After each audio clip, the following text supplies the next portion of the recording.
Bonjour Paul, tu es donc nominé des Mercure HEC pour la région France. Est-ce que tu peux te présenter, nous donner ton nom, ton année de diplôme et ton domaine d'expertise? Bonjour Florence, enchanté, je suis très heureux de pouvoir être ici. Donc moi je m'appelle Paul, j'ai bientôt 28 ans et je suis sorti de HEC en 2021 où j'ai fait un master en entrepreneuriat avec Polytechnique, le double master XHEC entrepreneur. Absolument. Alors, est-ce que tu peux justement nous parler de ton parcours d'entrepreneur? Alors le parcours d'entrepreneur en fait, ça remonte à 5-6 ans à peu près. À l'époque j'étais étudiant en sciences politiques, ça n'avait rien à voir. Et j'ai vu quelque chose d'extraordinaire, j'ai vu une personne tétraplégique qui s'appelait Rodrigo Mendes contrôler une Formule 1 par la pensée. Moi, à l'époque, j'étais étudiant et j'étais aussi fan de Star Wars parce que j'ai grandi avec Star Wars et je me suis dit waouh. Et du coup, en parallèle de mes études, j'ai décidé de travailler sur un projet qui s'appelait le projet Jedi qui permettait à un utilisateur de pouvoir contrôler un petit robot Star Wars par la pensée avec un casque avec des électrodes et de l'intelligence artificielle. Et tout ça, en fait, ça m'a permis de rentrer à HEC. J'ai postulé avec ce projet-là et en parallèle de mes études à HEC, je suis rentré en contact avec la personne qui avait permis d'organiser cette performance, qui s'appelle Olivier Houllier, qui était président d'une boîte qui s'appelait Emotiv, c'était le leader mondial des neurotechnologies portables. Et c'est devenu mon mentor, en fait, pendant mes études.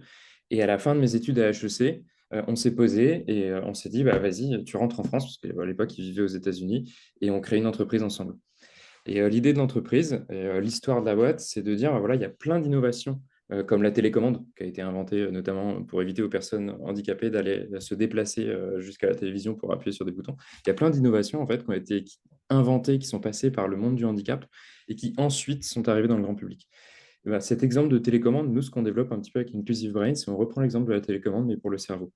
L'idée, c'est de permettre à des personnes tétraplégiques qui peuvent plus bouger, qui peuvent plus communiquer, de pouvoir interagir grâce à une nouvelle forme de télécommande qui utilise un casque avec des électrodes et des algorithmes d'intelligence artificielle. Et nous, on se spécialise sur les algorithmes d'intelligence artificielle.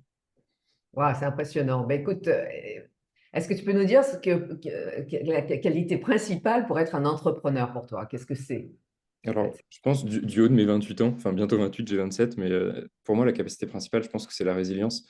C'est le fait de, quand on est entrepreneur, on se prend un nombre de baffes pas possible tout le temps. Et en fait, la capacité d'un entrepreneur, je pense que la qualité principale, c'est vraiment de pouvoir être capable de pouvoir se prendre des baffes, faire plein d'erreurs et avoir le recul suffisant pour regarder, analyser ses erreurs, comprendre et continuer à avancer. Et alors, tu nous as un peu parlé de tes motivations pour devenir ce que tu es. Est-ce que tu avais un rêve, quelque chose en particulier?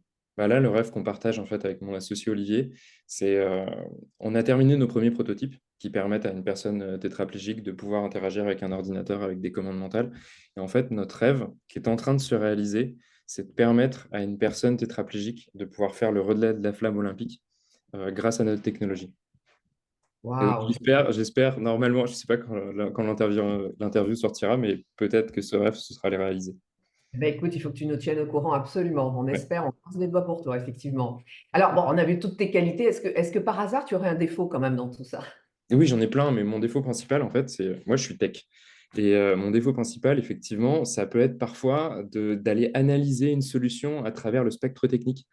Parce que je fais de la tech, mais je fais aussi de la recherche. Et à un moment donné, en fait, dans ce genre de cas, quand on est un peu perfectionniste, il faut toujours savoir s'arrêter.